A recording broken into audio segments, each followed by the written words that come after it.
കല്യാണം കഴിച്ചിട്ടാ ശ്രീജയെ കാണുന്നത്. എനിക്കെന്റെ കൈയും കാലും പറിച്ചിട്ട് ചുമ്മാ ഹരിയേട്ടന് പേടിയോ? നിനക്കുന്നത് പറഞ്ഞാൽ മനസ്സിലായല്ലോ. പഴയ കാമുകിയെ കുറെ കാലം കഴിഞ്ഞ് കാണുന്നവരോട് ചോദിച്ചാൽ പറഞ്ഞുതരും എന്താ എന്റെ വേദന എന്ന്. ഇപ്പൊ എന്താ പറയുന്നവളോട്?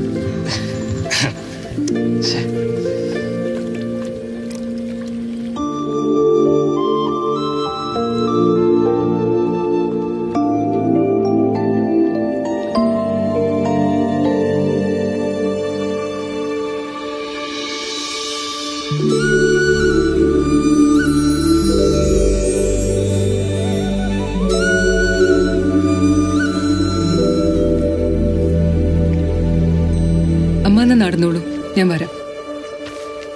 അതെ ഹരിയേട്ടാ, ഒരു നേരം ഇങ്ങോട്ടാ വരുന്ന കേട്ടോ. ഞാനത് അങ്ങോട്ട്. ഹലോ. ആ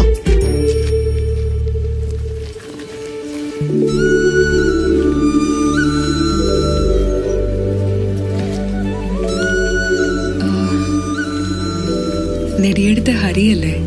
അതെ. എന്നെ മനസ്സിലായോ? മനസ്സിലായി.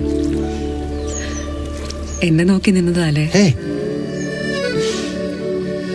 അതെ, എനിക്കറിയാം. ഞാൻ ഈ നാട്ടിൽ വന്നപ്പോ ആദ്യം അന്വേഷിച്ചത് ഹരിയാ. അന്നത്തെ എഴുത്ത് ഞാനായിട്ട് അച്ഛന്റെ കൈ കൊടുത്തതല്ല, അമ്മ പിടിച്ചു വാങ്ങിച്ചു കൊടുത്തതാ. എഴുത്ത് കണ്ടില്ലെങ്കിലും അതിലെന്താ എഴുതിയിരുന്നെന്ന് ഞാൻ ഊഹിച്ചു. അത് തന്നെയല്ലേ എഴുതിയിരുന്നത്. അമ്മയുണ്ട്, പോട്ടെ. ഹരിയുടെ നമ്പർ തരുമോ? ഞാൻ വിളിക്കാം.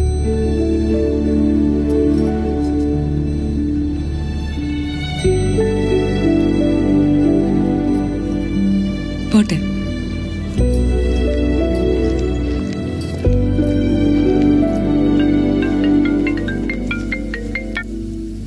ഹലോ, ഞാൻ പ്രതീക്ഷിച്ചിരിക്കുകയായിരുന്നു. അമ്മ ഉറങ്ങിയിട്ട് വിളിക്കാന്ന് വെച്ചു. പിന്നെ എന്തൊക്കെയുണ്ട് പറയും? പിന്നെന്താ, അങ്ങനെയൊക്കെ പോണു. ഹരി ഇപ്പൊ വലിയ പണക്കാരനായെന്നൊക്കെ കേട്ടു. ആ, കേട്ടോ, കുറെയൊക്കെ ശരിയാ. ഞാൻ ഹരിയോട് പറയാൻ ആളൊന്നുമല്ല, എന്നാലും സ്നേഹം കൊണ്ട് ചോദിക്കാം. ഹരിക്ക് കൂട്ടുകൂടിയുള്ള മദ്യപാനവും നാട്ടുകാരെ ഉറക്കാതെയുള്ള ഈ ബാൻഡുമേലൊക്കെ ഒന്ന് അവസാനിപ്പിച്ചൂടെ? ചിരിക്കണ്ട. പഠിക്കുന്ന പിള്ളേർക്ക് ഈ ഫ്രീ വൈഫൈ ഒക്കെ കൊടുത്ത് എന്തിനാ വഴിതെറ്റിക്കുന്നത്?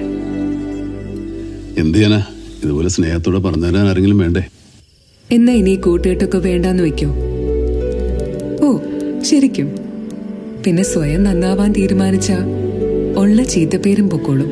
ശരിയാ, എന്റെ കൂട്ടുകാരെ എന്നെ ചീത്തയാക്കും. അമ്മമാരെ കൊണ്ട് ഞാൻ തോറ്റു. പിള്ളേരല്ലേന്ന് വെച്ച് നമ്മൾ എന്തെങ്കിലും സഹായമൊക്കെ ചെയ്തു കൊടുക്കുന്നത്. ഇനി നിർത്തി.